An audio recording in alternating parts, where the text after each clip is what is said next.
I am Ayesha from Lahore garrison university. मेरा question थोड़ा सा सिमिलर है, मोनोटोनस है बाकी लोगों से, but I need to know is के Lahore is comparatively peaceful city as compare to Karachi, and when you talk about Karachi तो target killing and all the innocent people they are being killed for so long.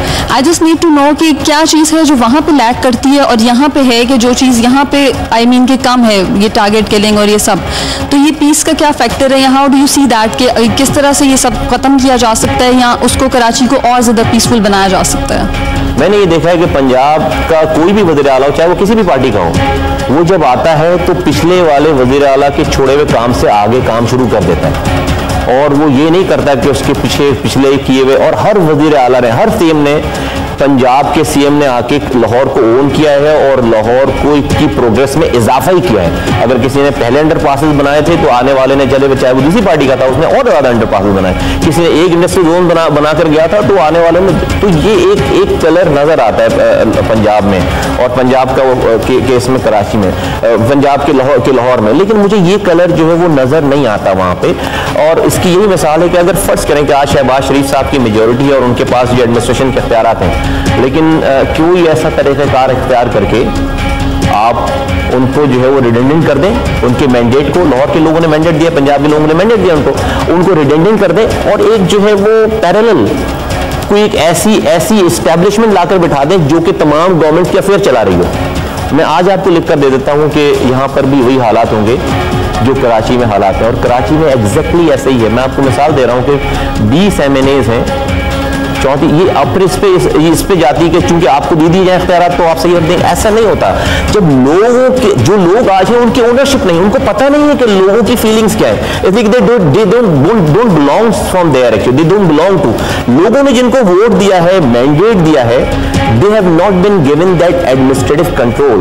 Larkana में जाकर अगर मैं कराची से कोई 6 लोगों की टीम ले जाऊं, कहूं कि लाड़काना का MNA MP एक साइड पे बैठे और मैं वहां पर अपनी मर्जी से एडमिनिस्ट्रेट चलाऊंगा, तो लाड़काना जो है वो का हाल जो है वो बुरा हो जाएगा। तो ये इशू है कराची में, आई थिंक ये फंडामेंटल इश्यूज है। लेकिन किलिंग्स और चीजें कराची में 1964 अयूब खां के ज़माने में, अयूब खां साहब को कराची के लोगों ने वोट नहीं दिया था, मोहतरमा फातिमा जिन्ना जो कि कायद-ए-आज़म की हमशीरा थी, उनको वोट दिया था।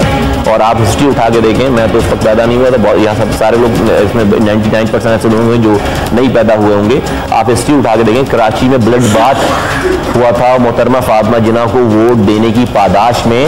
वहाँ पर जो है वो किलिंग्स हुई थी, सैकड़ों हजारों लोग मारे गए थे वहाँ पर, सिर्फ मोहतरमा फातिमा जिन्ना को सपोर्ट करने की पादाश में। 1973 लैंग्वेज बिल इंट्रोड्यूस कराया गया मुमताज भुट्टो साहब की जानिब से, MQM नहीं थी उस वक्त, 64 में भी MQM नहीं थी, 73 में लैंग्वेज बिल।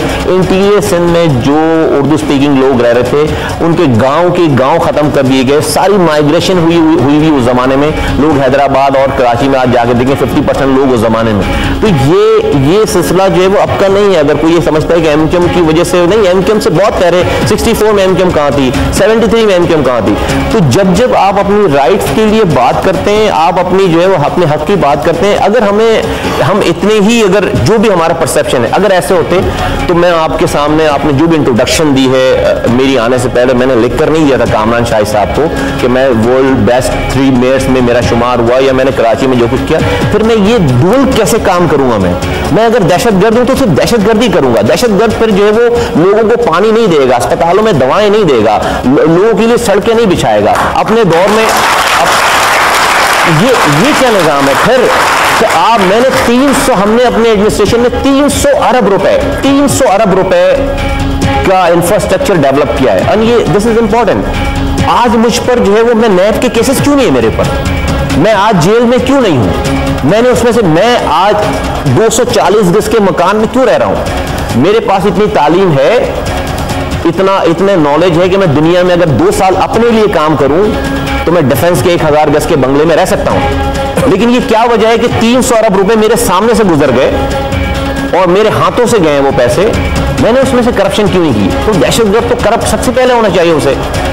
हमारे किसी भी आदमी के ऊपर आप इतने सारे इल्जामात लगा रहे हो और लगा सकते हो, पाकिस्तान की कोई भी एस्टेब्लिशमेंट और हुकूमत आज तक 1 रुपए के बैंक के लोन लेकर उसको माफ कराने का इल्जाम क्यों नहीं है मेरी पार्टी के ऊपर, मेरे लीडर के ऊपर। ठीक है सर, ये अवसर आ जाते हैं। कराची